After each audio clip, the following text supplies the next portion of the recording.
And welcome to Two Steps Ahead podcast. Here I am, Son Edom, alongside my companion on the radio. Oh, you want me to introduce myself? Tara. Well, we've been doing that. I thought maybe we could just continue that unless you want me to. I'll roll out the red carpet for you. Please. With the paparazzi in the studio. Well, I have my, bling microphone. So, hey, guys, I am Tara Hochshiro. Put your name up in neon. Yes, please. Hey, so ever been on the red carpet? Now, you've been on some TV sets as an extra. I have. And so have you ever been able to be a part of any type of red carpet? No. No. Not Would yet. you like to? Of course. Of course. I wonder what that experience would be like. Except, though, I will say that I have had a conversation with a real paparazzi. Really? And we were laughing at the poses that they do on the red carpet. And so she was instructing me, and she said sometimes if there's not a long line of people on the waiting to go across the red carpet, they will instruct the person, hey, look over your shoulder, turn this way, turn that way. And she was giving me the whole rundown of strike a pose. So Did you awkward. vogue it? I tried. Would you vogue it? No, I am so awkward. You're not going to vogue it on the red carpet? Here, watch. See, for the people that are watching us on YouTube. Okay, ready. See There how you go. awful that is? Strike a pose. You struck a pose. I'd just be walking down like, hey, what's up? What's up? What's up? No, you have to do the whole like. Is that what it is? I can't do it. The whole picture, capture the picture moments. Well, I was just curious because I wonder if that moment is as phenomenal the first time as it is maybe the 100th time that you walk down the red carpet. So you think about it, okay? One of the things we're going to talk about today is disappointment and failure. Mm-hmm. And so when you reach the red carpet, let's say it's the Oscars, and you're up for some award. Maybe it's Best Actress or Best Actor or maybe Movie of the Year. And so you're one of, I don't know, what, is there 5 finalists now that get to go to the Oscars? And I feel like the finalists are getting longer. Pretty soon it's going to be like 100. Yeah. The Everybody Wins a Trophy Society.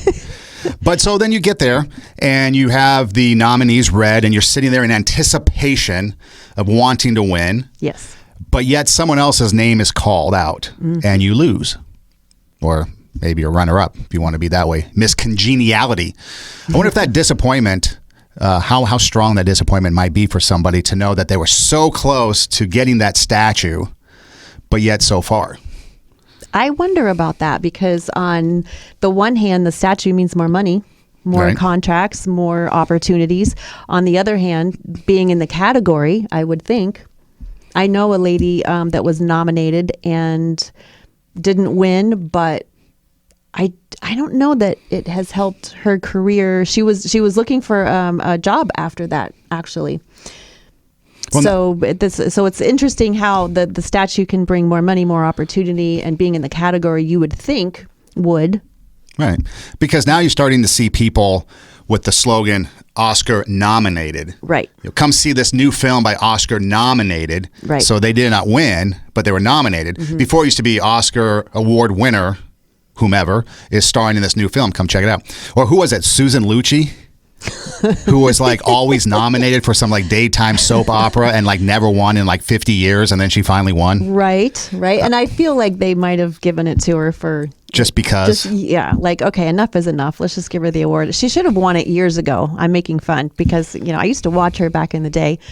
What was it? Days of Our Lives? I have no idea. One of the soaps.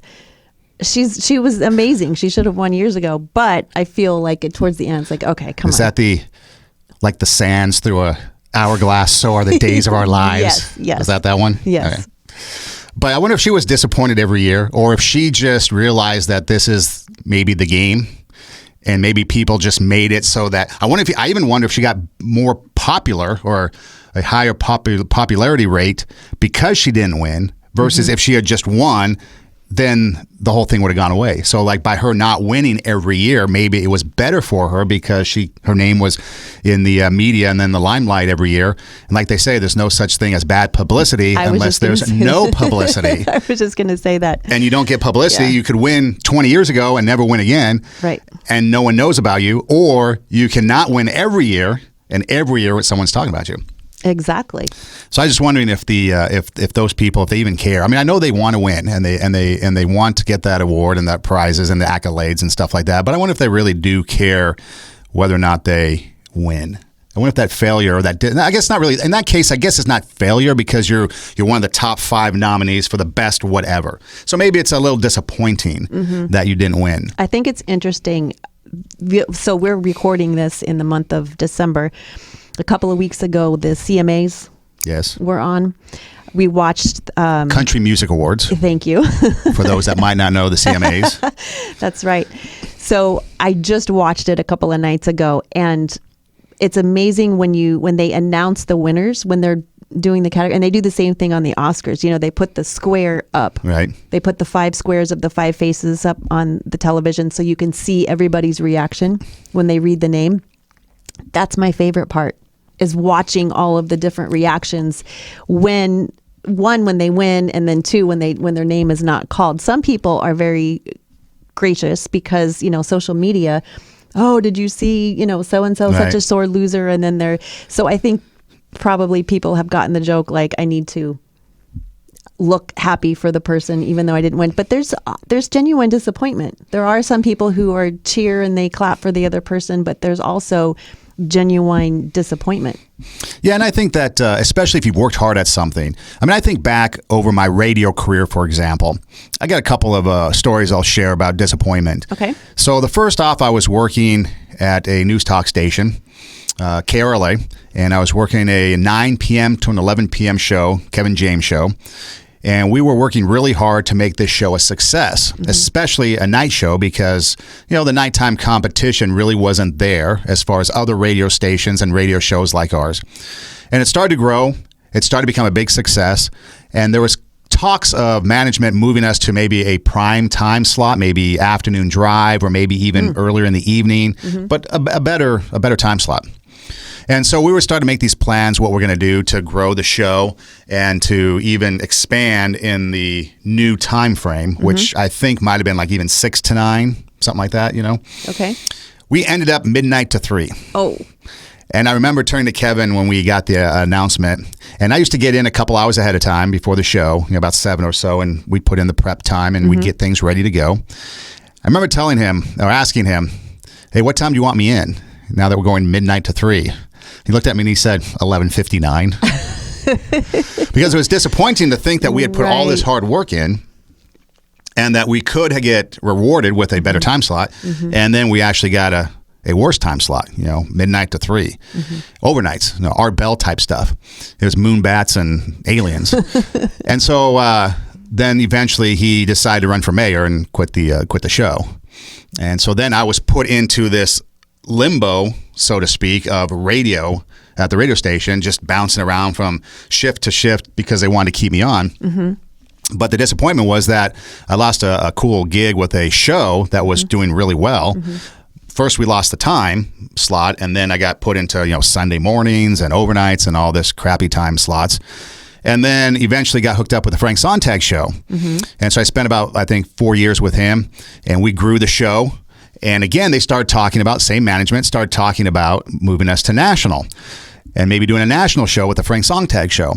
And so we, again, were putting a lot of work into it. We had put a lot of effort into growing the show. At one point, they told us in a meeting that our show had the highest ratings in the 30-year history of the station at that time, and for that time slot. And so we were thinking, hey, good things are going to happen. Well, they did not give us the national spot, and they, again, condensed us down from 3 to 2 hours and moved some stuff around. And again, the disappointment of trying to take a show and putting all the effort in to go national did not work out. And so then I just left the company. At that point, it's time to move on.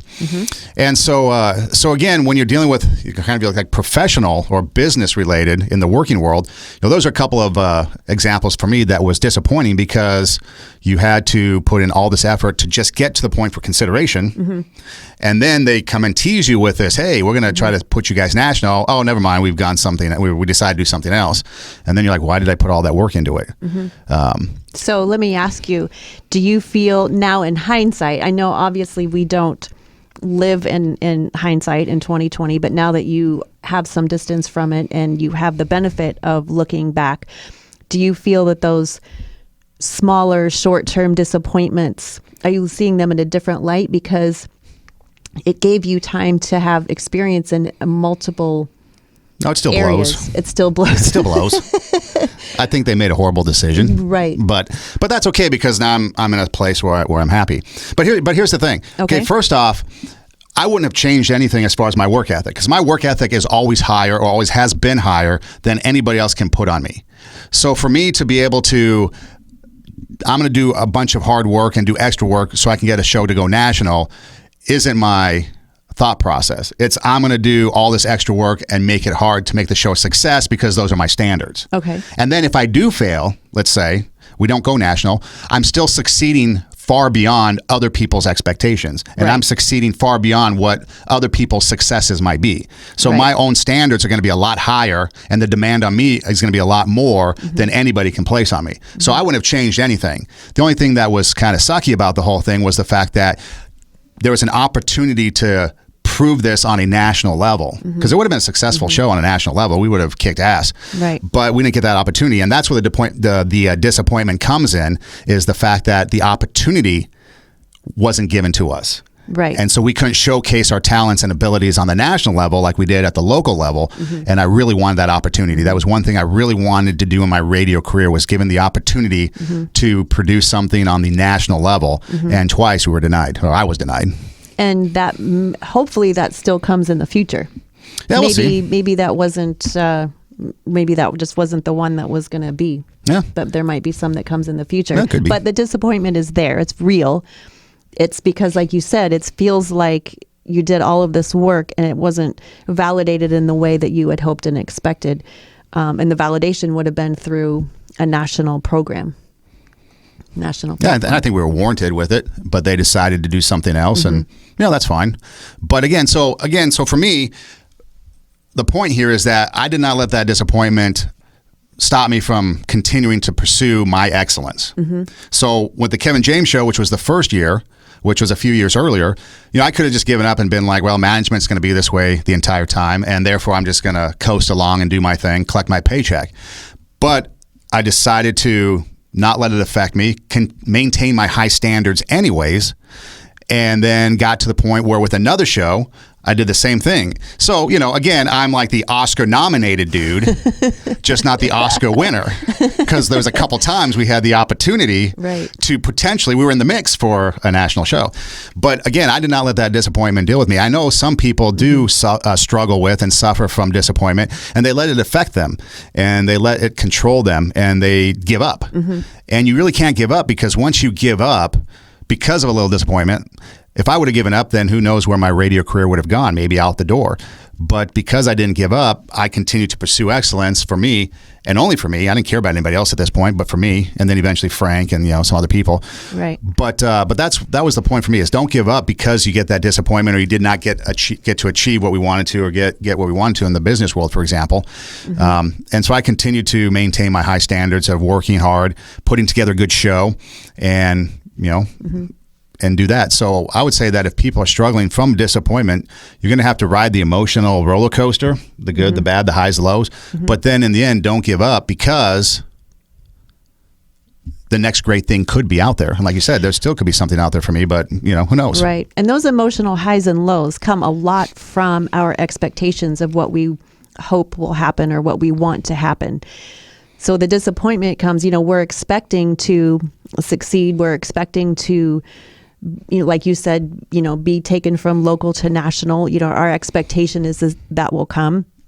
Our expectation is that if we work really hard and put the time in and do everything right, that the fruit, of our labor will show up. But I think sometimes, and this is a general, just a general in life, not necessarily specific to your situation, but sometimes our expectations need to be different than. So for example, if we say, I'm getting into this project and my expectation is that at some point it's going to get really hard, or at some point I'm going to be really tired and I'm going to struggle, moving forward. At some point I might be confused and I'm not going to know how to, figure this out. I think if our expectations are that it's not going to be a smooth ride, that it might be, hopefully this will be the time that it goes national, but it might not be. If our expectation is set more in the journey rather than the destination, I think that's where it's easier to handle the ups and downs of our emotions and to keep going, keep failing forward, keep moving, as opposed to putting all of our stock in, okay, we're going to go national and just putting everything in there. And then when it doesn't happen, it's like, okay, well, what do you have left? So I think you did it in a healthy way. When we set those expectations differently, I think it's easier to handle it when the ups and downs come. What do you think about that? Yeah, no, that makes sense. There's going to be times, I know, in the future, just like in the past, that there's going to be these hurdles, these bumps, but getting over them and getting past them is what my focus is. I love the Aerosmith. I know I think I've said this before in one of the previous episodes, but I love the Aerosmith lyric, life's a journey, not a destination. And when you think about it that way. Wait, that's an Aerosmith lyric? Yeah. Wow. Life's a journey, not a destination. Didn't know that's where that came from. And so if you enjoyed the highs and lows, I remember we'd get ratings. We'd get the ratings out. And like I mentioned earlier with the Frank Sontag show, we had the highest ratings, at least they told us this, the highest ratings that time slot had ever had in the 30-year history of the show or of the station.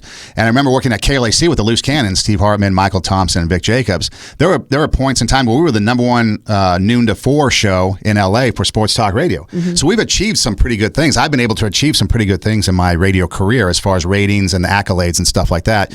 But we were always told, the wise gurus in the ratings world always told us, ride the highs, but don't get too excited. Right. Ride the lows, but don't get too bummed out or depressed, because it's going to be an ebb and flow. You're going to have the highs and the lows. So enjoy the success while you have them. But when you're in the dumps, just ride it out. Work a little bit harder, change some things up. I guess it's like if you're failing at something and you don't change, then you're going to continue to fail.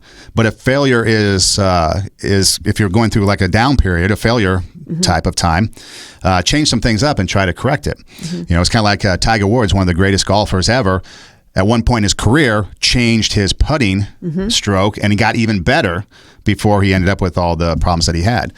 But even then, he's trying to overcome it. So even making some changes along the way to improve what we're already having success on, even though we're doing well, is always a good thing too. I think there's a lot to be said. That's touching on humility in a person, when they can accept the feedback or accept the fallback, accept that there's going to be these ebbs and flows, and then do a course correction.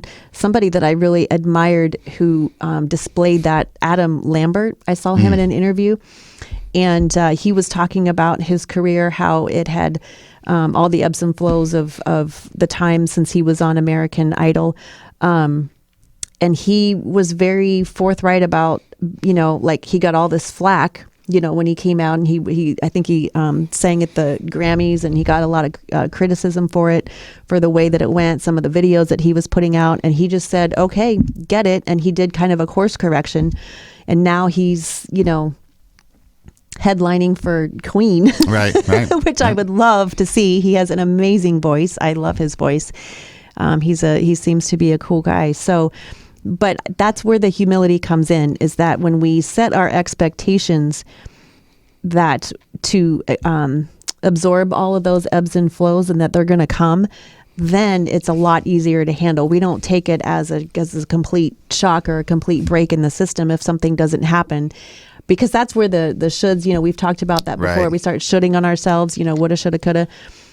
I should have done this better. That internal judge comes in and starts beating us up, and that is not helpful. It's just not necessary at all when we get into that place. So disappointment, certainly, how we handle it has a big part of how healthy our life is.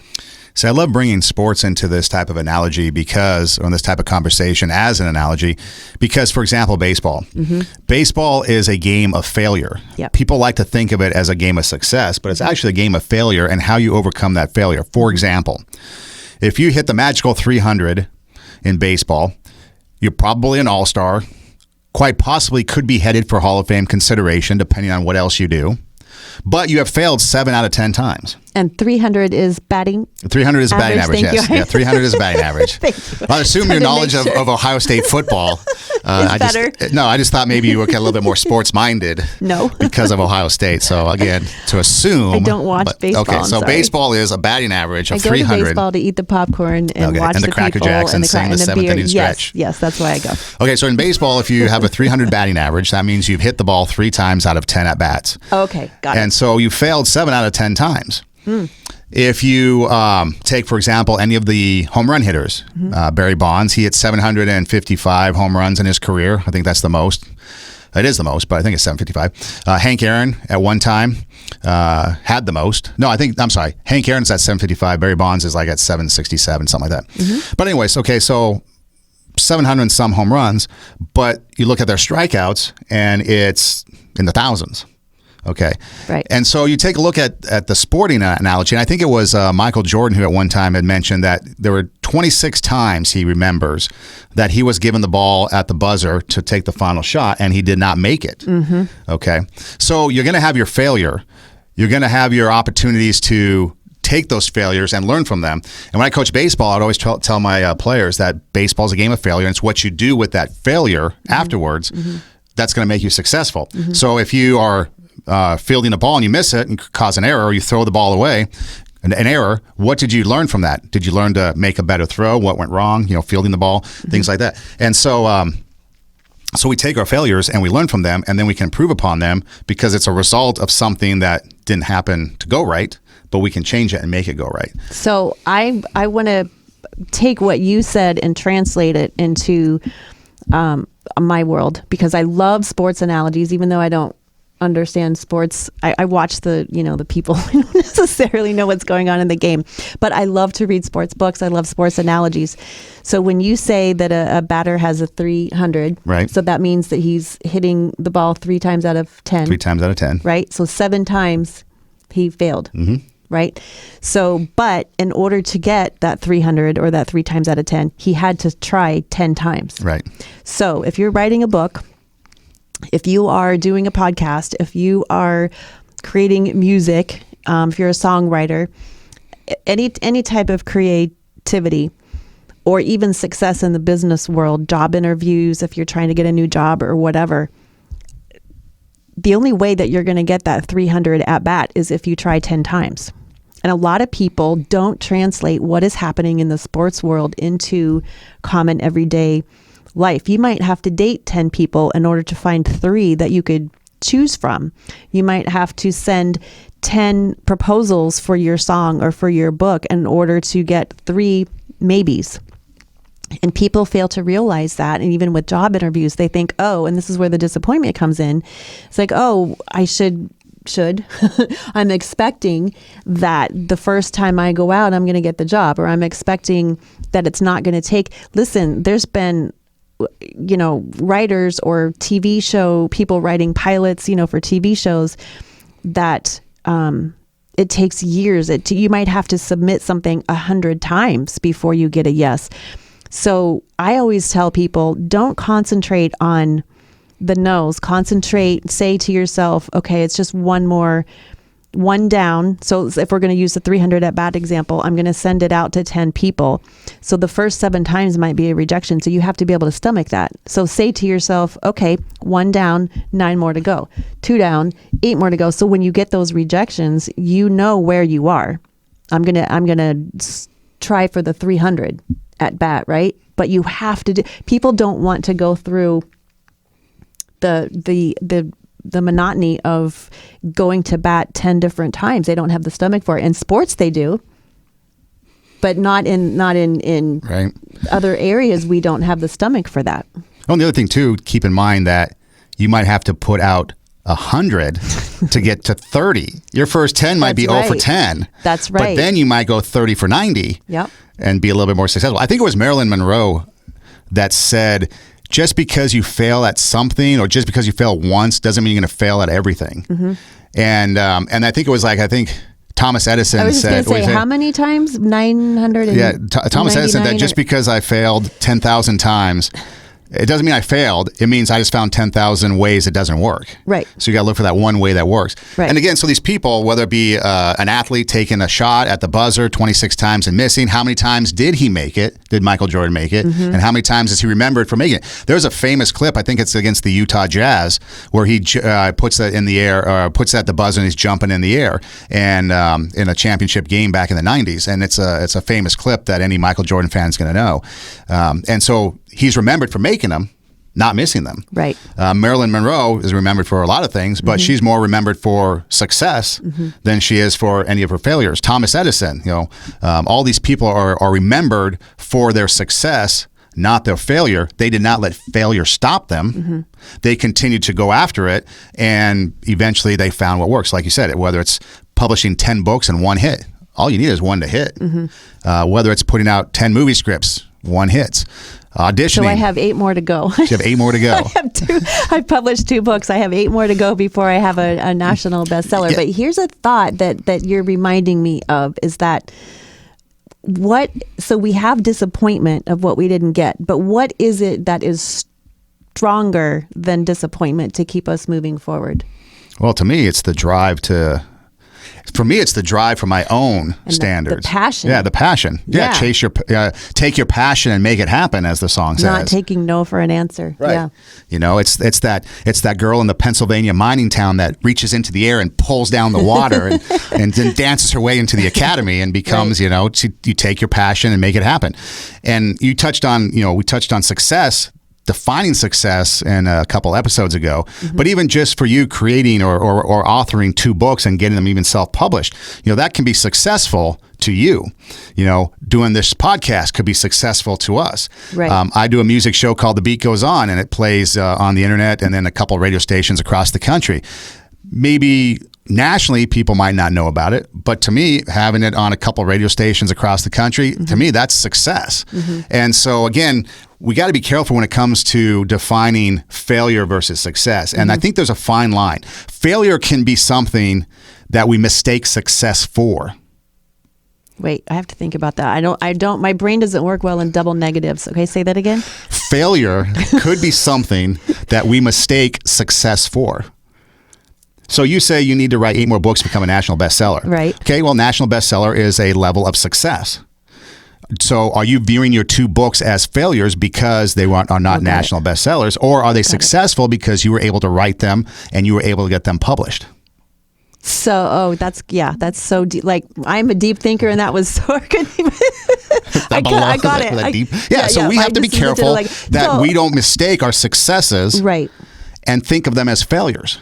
Because it could be the many successes that you talked Right. about in a previous episode. I think it's episode, I think it's the first episode we actually ever did, defining success. Right. And we talked about these little successes along the way that ultimately lead to big success. bigger success. We talked about in, I think it was episode 3, the decision ones, where we have all these little decisions that then create these bigger decisions results. Here are these little successes that we might think as failure, because we didn't get that national bestseller in the first book or the second book or the third or fourth or fifth or sixth or seventh. But hey, the 8th book now is a national bestseller, and it took you those 7 books to get to the point where you became good enough, or it became a topic, or whatever the case may be, to become that bestseller. There's a student. I teach at Pasadena City College in the radio broadcasting department, in case you didn't know. And there's a student who is doing a second career. Kind of like she started out doing one thing in life, and now she's moving into entertainment and wanting to be on media, television, radio, things like that. And she's going through the process of learning the curriculum and stuff like that. But her thought process is that, she's putting together something that she wants to do for herself in her career. And so she's starting at the college level, and she's doing what she needs to do at the college level to prep her for that. And so she doesn't see herself as the success that she wants to right now, but she sees these little things as little successes or little foundational successes that are going to get her to where she wants to be for her ultimate success, which is, whatever that is. And I think we have to pay attention to those daily successes. Because if we don't congratulate ourselves at the end of the day, say, yes, I did my craft, I worked on my craft, I did something towards that bigger goal, that is a success. That's a daily success. And we need to pay attention to that, because just like I posted the other day about stop shooting on yourself, instead of saying I should have done better, no, I'm working on it. It's taking a little bit longer than what I realized, but I'm moving forward and I can see the progress. That's where the passion stays alive. That's where the forward momentum stays. That's where we're not, completely defeated. We can handle the disappointment, because that self-talk is, no, I'm have these small successes. I'm moving forward, and, hopefully it turns into something bigger. But in the meantime, right here and right now, I'm doing it. Yeah. I'm doing my thing. It's better to be a Susan Lucci than not be anything at all. That's right. It's better to go out there and do what you want, take your passion, make it happen, and not have the accolades and the success that is defined by the greater culture. But yet she was still on a show. She was still acting. She was still making a living, doing what she wanted. She was still doing her passion, but she just didn't get the accolades that she wanted. Then eventually she did. So again, whatever it is you're doing, just go after it and chase it, because it doesn't matter what the success is or what the failure is. As long as you continue to do what you love to do, that's all that really matters when it comes to it. Because when I played baseball, there were times where I would hit below 300, and I never thought about giving up because I enjoyed the game. And then there'd be times I'd hit 400 where I got 4 hits out of 10, and I'm like, wow, I should be in the major leagues. Right. So again, you ride the lows, change what's not working. Don't get too high with the highs, because eventually the lows are going to come. There's always a slump in the game. Right. You don't mess with a streak, and you've got to change something when you're in a slump. But that's the ebb and flow of life. That's the journey that you enjoy along the ride. That's the roller coaster of life. And eventually we get to where we want to be. And for some people, you might not get the success you want. Like, for example, me, I may never have the national show to work on. But I think about the success that I had, because even though the Frank Sontag show, for example, wasn't on all the stations across the country, we had a national level, or a show that was worthy of being national. Yes. And so that quality that we put out on that show was good enough for me to sit back and that was a successful show, because even though we didn't get it, our show was worthy of consideration. And just because management made the wrong decision, it's not my problem. I can't handle it. But you learned a ton, and you have that notch, on your mantle that you did that. So you can bring that forward. You didn't pan out the way that you wanted it at the time, but you can bring that forward. Here, we can go national. We can. We could go global. What are you talking about? Global. Don't think inside the box. Right. Outside the box. We're going global. We might even hook up with ET. Okay, so for the 3 of you that are listening, tell a friend. Tell a friend. And then we become like that PERT commercial. So on and so on and so on. And nobody knows that reference, but you and I. But no, so that's the whole idea behind it, is chasing what you want to do and not letting those obstacles, because again, in radio, and then there's many that I could, failures and disappointments in the entertainment and media business that you just have to overcome, because you don't get everything you want all the time. But the thing is that we see those quotes, we hear those quotes, we love those quotes. It's like, oh yeah, Steven Spielberg, Einstein, all these people were told that they're not going to amount to anything, and now they're huge. The only reason that they're huge is because they were passionate about what they do. They refuse to give up, because it's just part of who they are. And a lot of us, we can't stomach looking bad in front of other people. In order to do this podcast, we have to stumble, we have to practice, we have to sound bad sometimes, we have cringeworthy moments, but we have to allow you to hear that, because that's how we grow, and that's how we get better, and that's how we fail forward. So if we sat in a closet and practiced for years on end, it wouldn't do you any good, because you wouldn't have the benefit of hearing those small nuggets that come every maybe 10 minutes. And you have to listen to 15, 20 minutes before you get another nugget. But you know what? That's the beauty of it, because us practicing in front of you and allowing you to hear us fumble and stumble is a growth process for all of us. And we keep getting better and better. And the people who can put themselves out there and be brave enough to not hit the ball 7 times or not, publish the book 30 times, those are the ones that eventually make it, because they're practicing their craft, they're getting the feedback, they're putting themselves out there. That's how you win. That's how you ultimately succeed in whatever it is that you want to do. It's just that it's kind of like that dog with the bone who just, has it in his mouth and he's just not going to let it go. Right. Just keep fighting for it. And, I think it was FedEx, as the story goes. The guy that started FedEx, I think he went to Yale Business School, and he created this FedEx job or company as a business project for a business class. And I think if the story goes, and I believe it's FedEx, but as the story goes, the professor failed him, said this would never be a success. Right. And he was like, okay. And we all know FedEx. So again, you want to be careful that the people, the influences that are on you are the right ones. And just because somebody says it's not going to happen doesn't mean it's going to happen or not happen. You can decide whether or not you're going to make it happen or not happen. Right. Some people might say, oh, this is the greatest idea I've ever heard. You're going to be, worldwide, and it could never happen. And then other times people, oh, you're never going to amount to anything. And now look, that's, Steven Spielberg. So yeah, I mean, there's times why I hear people, especially students with ideas and projects, and I'm like, that's interesting. I never really think it's not going to happen because you just never know. Right. But I think that's interesting. That's unique. That's different. Or it might be, and that's a good thing because it's like, ooh, you have a better chance at success because it is unique. It is different. Or then there's something that I hear. It's like, ooh, yeah, I've known a couple people that have done that and it hasn't worked out. I'm thinking to myself, I'd never tell them this. Right.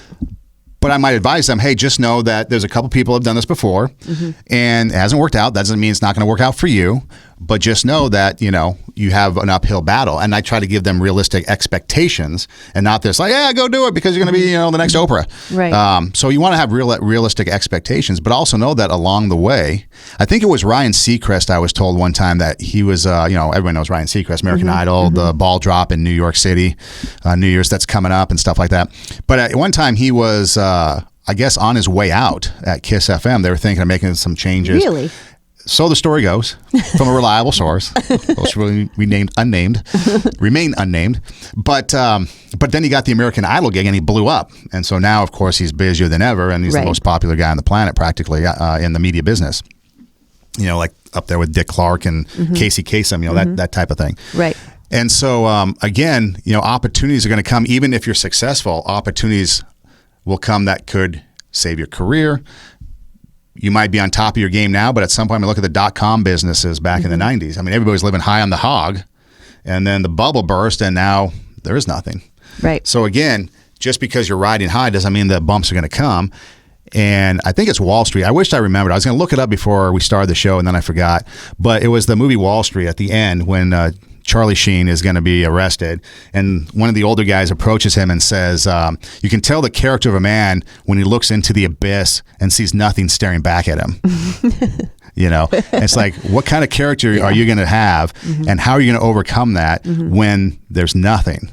And people have risen from that. People have risen from nothing to make something. Yep. And I see students do that every day. I see students who have to work a couple of jobs. They have to take care of younger siblings because their parents are working 3-4 jobs, combined. Living 4 or 5 people in a 1-2 bedroom apartment. I knew a student who was sharing a bedroom with her brother because that's all they could have.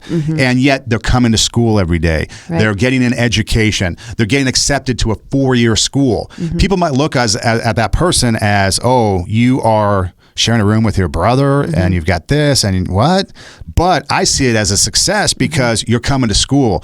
You just got accepted to a 4-year school. You're a first generation college student. You're going to make a difference. Whatever that difference might be, that difference might be just the difference between your brother, who you share a room with, going and getting a menial job, $10-15 an hour, or going to school and getting a career himself, changing the family history.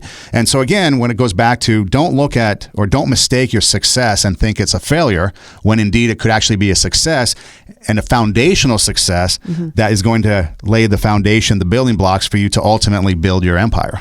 It's too bad a lot of these stories are not public because I love, especially during the times of the Olympics, they have these backstories of the Olympians, of all of the stuff that they've had to overcome in order to get to this point. And the stories are what really draws me in. I also watch a lot of UFC. I love that too. I don't know why, it's so brutal, but Like the Ultimate Fighting Challenge. I do. I love watching, need to be in careful. the octagon and all that. But what I love is the backstories when they have. That's what draws me in. Is showing and highlighting what people overcome and achieve with all this adversity. And we love that, and it's inspirational, and that's what draws us forward. And the people, I believe the people who look at those stories and say, I'm doing that, not necessarily I'm going to go get in the octagon, but I'm going to overcome my adversity. I am going to, keep my passion alive. I am not going to take no for an answer. I am going to keep moving forward. And in that way, that is how we learn and grow from each other. Because but it's the people who shrink back from that, who are not strong enough to endure that, because they get their head in the way, and they let disappointment take them under. And then the disappointment is a bigger disappointment. And then they look back and it's like, oh, I should have, there's that should again. I should have gone for it rather than being afraid and stopping and not believing that I could do it. I think the regret is bigger in those circumstances, the people who are not strong enough to endure the adversity, the negativity, the downturns, that inevitably come for everybody. It's the ones who say, no, I'm going down, but I'm not going to let it take me down. I'm going to keep moving and Well, you don't have to go very far for an example, because you were a part of a book with the guy, No Limbs, No Limits. No arms, no legs, no problem. Yeah. And so there was a story of a guy that overcame, and he did not let the failures that... Just why don't you give a little quick backstory so people have an understanding of what we're talking about before we move forward. So the book that I wrote, it's a memoir. It's called No Arms, No Legs, No Problem. And it's the story of Bob Lujano. When he was 9 years old, he was a star baseball player at the time. He was kind of a prodigy and very good at sports. And so at 9 years old, they went roller skating one night with his cousins. The next day, he was deathly ill, and he developed meningococcemia, which is a form of meningitis, and it kills you in 24 hours. So he was on his deathbed, quite literally, and in fact, died, in the ambulance. They had to revive him. Long story short, all four of his limbs, meningococcemia, it affects the bloodstream, and it starts at your fingertips and your toes, and it kind of works its way up. The circulation goes out, and the skin dies, the tissue dies. So he had to have all four limbs, both of his arms, both of his legs amputated in order to save his life. And I spoke with the surgeon years later when I was writing the book. I was interviewing him, and the surgeon actually felt guilty. He felt bad. He says, oh, I'm so glad to hear that Bob is doing okay, because I was saying, as I was amputating his limbs, I'm saying to myself, what kind of a life is he going to have? How is he going to, am I taking away his life by trying to save it? And so he was very happy to hear of all of Bob's success. But Bob is now 50. I have to stop and think so he just turned 50, and he is married, and he has been in the Paralympics. He has a bronze medal in quad rugby, which is a full contact sport for quads. And he has had phenomenal success despite the fact that he has no arms and no legs. He drives his own car. He owns his own car. He works full time. He takes care of himself. He does not have a caretaker. He gets around the planet. He's completely self-sufficient. He has, for those of you watching us on YouTube, that surgery was right here at his elbow, on both elbows. And so he has this little tiny piece right where the bend of the elbow is that he types like 35 words a minute, and he feeds himself, kind of does this trickery thing with the fork. It's quite fascinating. But he's never complains ever. Like, I tried to provoke him and get him to complain, and he never, ever complains. He was abused when he was young. His mom walked out on them. Of course, all four of his limbs were amputated. He is grateful for his childhood. He says, doesn't complain, doesn't look back, doesn't say poor me or why me. He is the most, if you were sitting here beside him, his aura, I'm kid you not, his aura like radiates out, and there's this warmth, and he's so genuine. And he'll just put his elbow out to people and say hi, and he'll shake, with his elbows like, hi, I'm Bob. Phenomenal phenomenal story, but he does not let the disappointment. He said in the book that he wanted to be the next Pete Rose, and he wanted to slide like Pete, and he wanted to catch like Pete. And he's still an athlete. He's an amazing athlete. Don't kid yourself thinking that the Paralympics are not as grueling as the regular Olympics. They work every bit as hard, and it's just as difficult. So he's still an amazing athlete, but it doesn't look like what he thought. His life doesn't look like what he thought it was going to look like. And so he had a lot of disappointment. And so he will say to you, I can either concentrate on that disappointment, or I can be grateful for what I have and be thankful and use what I have to the fullest of my ability. There is not, he can't lick a stamp. He can't take a stamp off, put it in an envelope. He can't cut grapes. but there's not very much that he cannot do. Who cuts grapes anyways? You just take them off the stem. Is that what you're talking about? Taking them off the stem? He has a hard time with grapes. But see, you bring up a good point there, because sometimes what we see, he still takes his passion for sports, his passion for life, his passion for whatever he wants to do. He still takes it and chases it. Now, his passion of baseball obviously isn't going to come true. He can't be the next Pete Rose, but his passion for sports was then turned into the Paralympics. And I will tell you that his passion for baseball, he has every useless fact about baseball and football, and he can talk. If you had him ready, he'd talk circles around the stats, the games, the scores. Yeah, so he would know it all. He still has that passion. So he might had to have adjusted his game, yes, and his focus, but he didn't lose it and he chased it. So you say he was a bronze medal. And I've seen Paralympics basketball.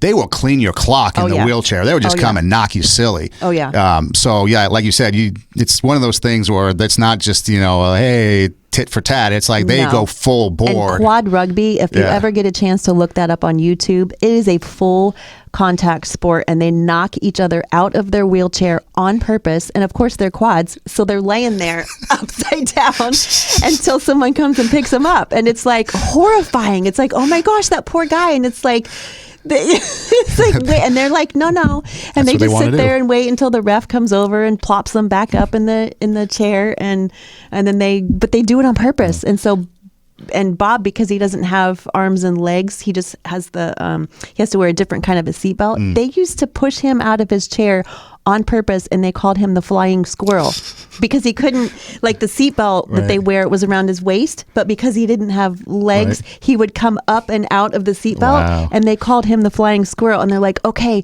the goal is to get Bob, and so they'd slam into him and make him fall out of his chair. So now he wears like a harness so that he stays in there. Chair. Yeah, but it's like full.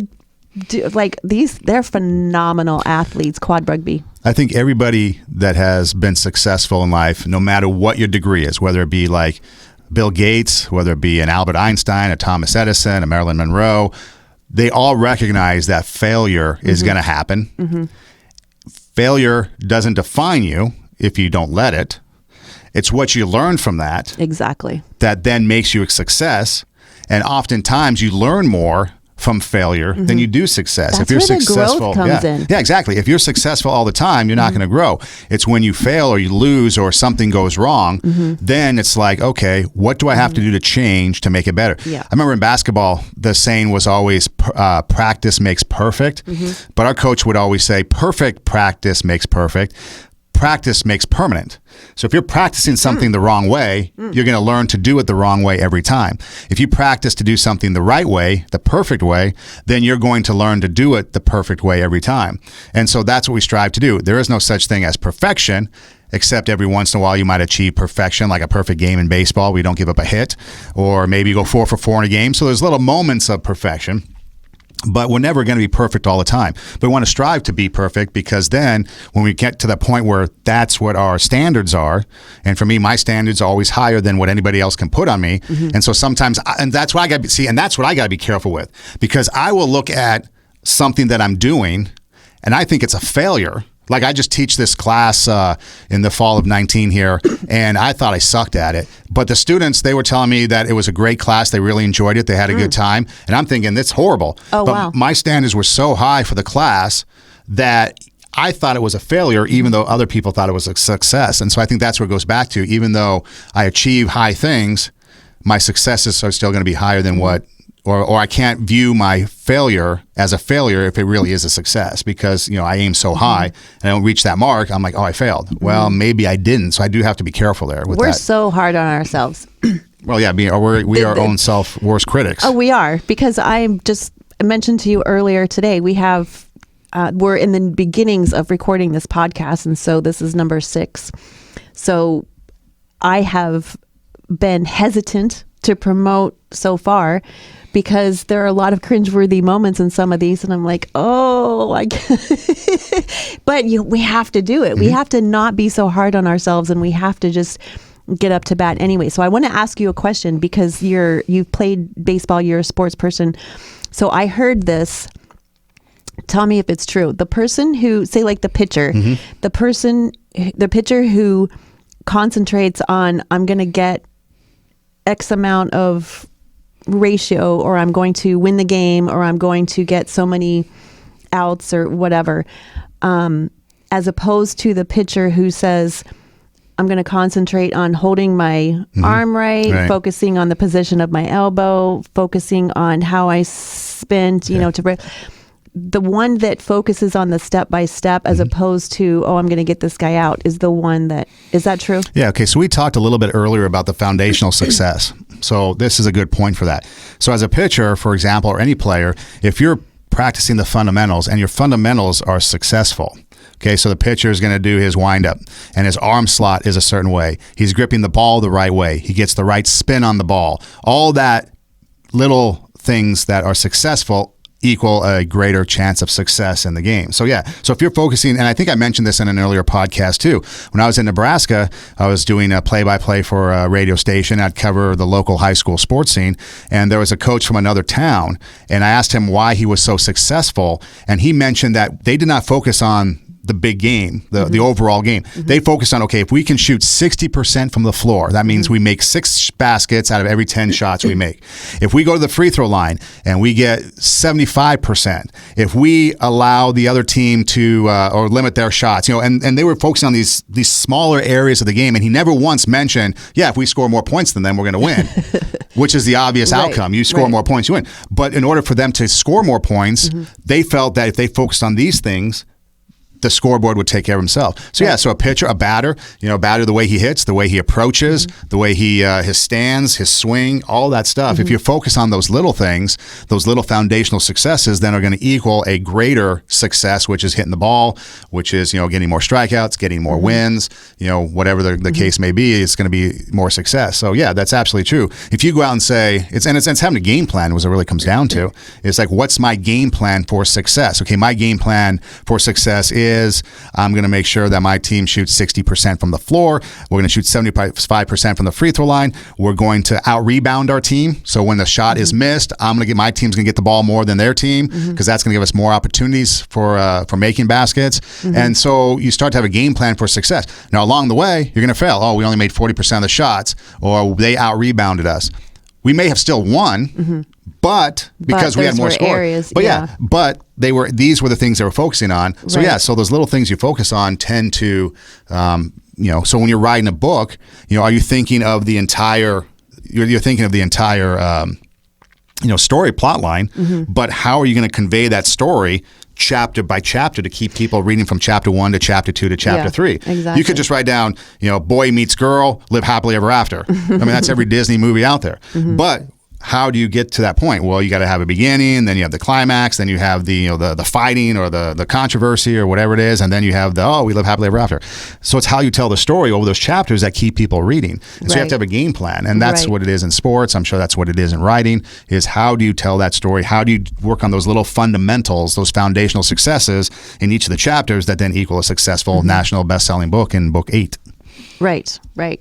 And I think that we kind of overlook those little techniques. We overlook practicing the craft. And the way that I watch sports, I was watching, and I think I watched 2 games over the weekend, the Buckeyes, and then also I watched Alabama. And I can't remember, I think it was during the Alabama game, and I don't remember which team this was, but the score was tied. And so part of the game was depending on the extra point. Oh, right. By the and every time there is a game, when I see the guy coming up to make the extra point, I always ask myself, okay, is this guy thinking about the whole game is riding on this point, or is he saying to himself, I'm going to back up 3 steps, I'm going to go to the left, I'm going to put my right foot back, I'm going to run up 4 steps, kick the ball, and I'm going to make my foot point through. I mean, is he going through the process to take that overall weight, like, oh my gosh, and he missed, right. Which was, and then the commentator on TV says, oh my gosh, that's the first time that guy has missed a point. It hit the goalpost and it flung off. And so he said, that's the first time that guy has missed in several seasons, even all the way back into high school. And so it just always makes me wonder. And so I think in life, my point is that if we concentrate on the little steps that we take during the day, you're trying to lose weight, it's those little individual steps of, the meal that's right in front of you. It's not the monthly goal of, oh my gosh, I've got to lose, how many pounds. Writing a book, playing a sport, doing a podcast, getting a job, how many interviews are you going to go through? It's those little steps that give ourselves encouragement, that give ourselves hope that, yes, I may not have gotten the job, but look, I went through 10 interviews. Which is horrible. Like some people, oh my gosh, I've gone through 10 interviews and nobody wants me. Nobody, if we start getting into that gloom and doom, then we're sunk. But if we can say to ourselves, look what I've accomplished. I haven't gotten the okay yet, but I've gone through 10 interviews. I've practiced my interviewing technique. I've gotten better in answering the questions. I'm not kapinging all over the place anymore. I'm staying on task. I'm being more clear in my answers. Like if we can look at it that way and look at those individual steps to practice what it is that we're doing, the success is going to come. Failure is only permanent when we give up. But if we stumble, we may say, oh my gosh, there's something I'm not doing right. I'm failing at this. I've gone on 10 interviews and I haven't gotten the job. That might be true. So then you can say, okay, I need a course correction. I need advice. I need somebody to help me and do a mock interview to see what it is that I can do better.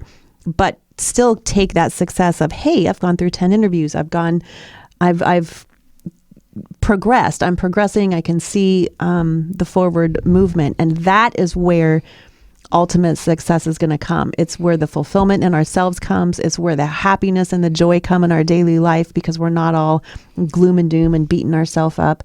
And we can be, inspirational and encouraging to other people when we practice that ourselves. I think it was Thomas Edison again that said that something to the extent, paraphrasing, that so many people were on the cusp of success when they quit because of failure. Yes. So like failure, you're on the cusp of that success. So you did 10 interviews. Mm-hmm. What if the 11th interview was the job? Exactly. What if the 12th interview was the job? But because people gave up, therefore they were a failure, and yet they were so close to success.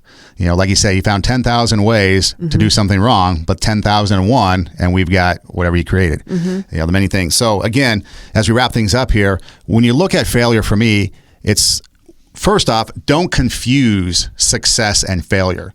First off, define what success is. Be reasonable, but what is success? And then what is failure?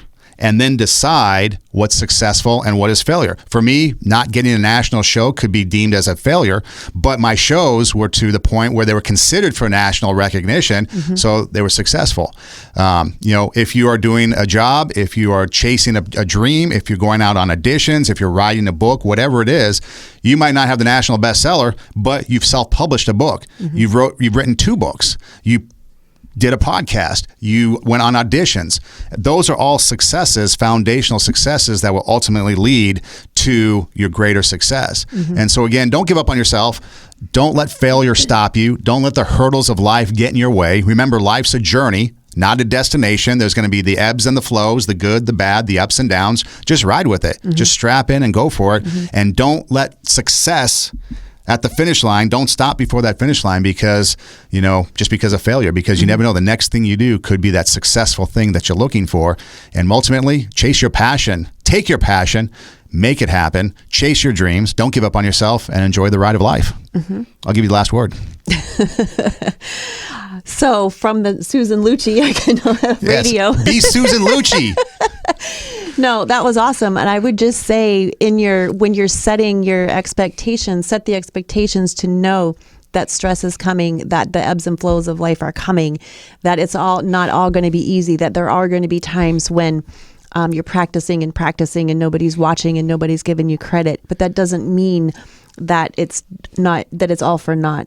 And so I think when we set our expectations to know, I may have to send out 100 proposals before I get the book deal. So when you get them in the mail, hook them onto the wall and say, okay, 1 down, 99 to go, and just keep moving. It's that expectation that we're not going to give up, that it's going to be hard, that we might be confused and might have to ask for help. That is okay. But setting a realistic goal of the ebbs and flows of life, I think, is what will take us through. Be Susan Lucci and don't shoot on yourself. That's right. That's Stop what we learned today. Hey, follow us on Instagram, 2 Steps Ahead Podcast. On Instagram, 2 Steps Ahead Podcast. Also on YouTube, videos going up on YouTube. You can subscribe to our YouTube channel, 2 Steps Ahead Podcast. You can find me, Instagram, Edom Rocks, EIDEM ROCKS at Edom Rocks. And you can find me on Instagram at Tara Hoke Shiro, TaraHokeschiro. I am also on YouTube. I have my own YouTube channel. And you can find this podcast on SoundCloud, iTunes, Pandora, Spotify, iHeartMedia. All usually stops. Yes. So check us out, subscribe, so that way you know when the podcasts are coming out.